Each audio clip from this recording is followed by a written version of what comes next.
Dear friend, आज के इस वीडियो में हम सीखेंगे टेंस के बारे में। टेंस क्या होता है, टेंस कितने प्रकार का होता है।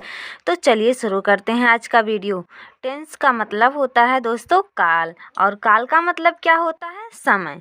सिंपल सा कि टेंस क्रिया का वह रूप है जिससे किसी कार्य के घटना या समय का क्या होता है, पता चलता है। ठीक है दोस्तों, अब बात आती है टेंस के प्रकार। ठीक है, टेंस कितने प्रकार के होते हैं? तो मुख्य रूप से टेंस तो 3 ही प्रकार के होते हैं। कौन कौन से होते हैं? प्रेजेंट टेंस और पास्ट टेंस और फ्यूचर टेंस। चलिए आइए इसको हिंदी में क्या बोलते हैं उसको भी देख लेते हैं। तो प्रेजेंट टेंस को हिंदी में बोलते हैं वर्तमान काल। क्या बोलते हैं? वर्तमान काल। वर्तमान काल का मतलब जो समय चल रहा है उसको हम क्या बोलेंगे? वर्तमान काल। पास्ट टेंस का मतलब होता है भूतकाल। भूतकाल का क्या मतलब होता है दोस्तों? जो समय बीत चुका है। ठीक है। फ्यूचर टेंस मतलब होता है भविष्य काल, यानी कि जो आने वाला समय है उसको हम क्या बोलते हैं? भविष्य काल। तो दोस्तों, अब ये तीनों टेंस के भी और 4 प्रकार होते हैं। जैसे प्रेजेंट टेंस के कितने प्रकार हो गए? 4 प्रकार। पास्ट टेंस के कितने प्रकार हो गए? 4 प्रकार। और फ्यूचर टेंस के कितने प्रकार हो गए? 4 प्रकार।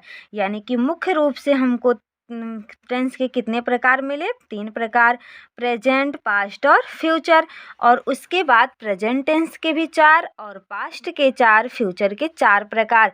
कुल मिला के हमको टेंस कितने प्रकार का पढ़ना है? 12 टेंस हमको पढ़ना है। ठीक है। अब इन 12 टेंस का नाम कैसे याद रखा जाए? ये तो बहुत होता है ना कि अब तो 12 टेंस आ गया, इसको कैसे याद रखा जाए? तो आइए दोस्तों हम चलिए बताते हैं एकदम बहुत आसान तरीके से इसके नाम को याद करना कैसे है। देखिए, बस 4 नाम आप याद कर लीजिए। कौन कौन सा? Indefinite, continuous, perfect, perfect continuous. समझ में आया दोस्तों क्या क्या है? इंडिफिनिट, कॉन्टिन्यूअस, परफेक्ट और परफेक्ट कॉन्टिन्यूअस। इंडिफिनिट का मतलब होता है अनिश्चित, यानी कि काम हो रहा है लेकिन उस कब हो रहा है उस समय का पता हमको नहीं चलता है।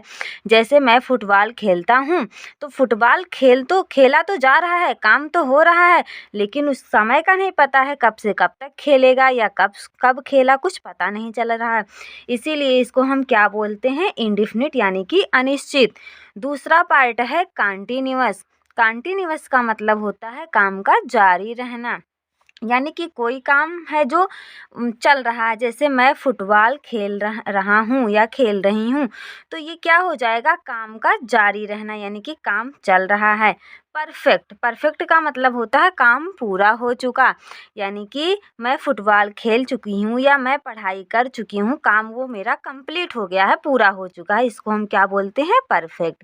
अब बात आती है चौथे टेंस की, परफेक्ट कॉन्टिन्यूअस। इसमें परफेक्ट भी है और कॉन्टिन्यूअस भी है, यानी कि परफेक्ट से हो गया काम पूरा भी हो गया, और कॉन्टिन्यूअस का मतलब जारी भी, जिसमें दोनों आ जाए, काम पूरा भी हुआ है और जारी भी है। तो अब दोस्तों हम ये सोचेंगे ये दोनों कैसे हो सकता है। आपको एक उदाहरण देते हैं। जैसे कोई मकान बन रहा है तो उसमें कुछ काम पूरा भी हो चुका होता है और कुछ काम जारी भी हुआ होता है, तो उस प्रकार के टेंस को हम क्या कहते हैं? Perfect continuous. याद हुआ ये 4 नाम कौन कौन से? इंडिफिनिट, कॉन्टिन्यूअस, परफेक्ट और परफेक्ट कॉन्टिन्यूअस। 4 से हमको 12 नाम कैसे याद करना है, चलिए देखते हैं। अगर हम प्रेजेंट टेंस के चारों भाग की बात करें तो क्या हम बोलेंगे? Present indefinite, present continuous, present perfect और प्रेजेंट परफेक्ट कॉन्टिन्यूअस। ठीक है दोस्तों, प्रेजेंट टेंस के तो हमको चारों नाम याद हो गए। अब पास्ट टेंस की बारी आती है, तो यहाँ हम क्या लगा देंगे? पास्ट, यानी कि past indefinite, past continuous, past perfect continuous. Past tense के 4 भाग कंप्लीट हो गए। अब बात आती है फ्यूचर टेंस की, तो हम क्या लगाएंगे? Future indefinite, future continuous, future perfect और फ्यूचर परफेक्ट कॉन्टिन्यूअस। यानी कि 4 4 8 और 12 भाग हमको तैयार हो गए। सिर्फ ये 4 नाम हमको याद रखना है और इसी 4 से हमको प्रेजेंट, पास्ट, फ्यूचर ऐसे लगाते जाना है, तो सबका 4 4 प्रकार बन के पूरा 12 टेंस हो जाएगा। तो चलिए दोस्तों मिलते हैं अगले वीडियो में प्रेजेंट इंडिफिनिट के नियमों के साथ।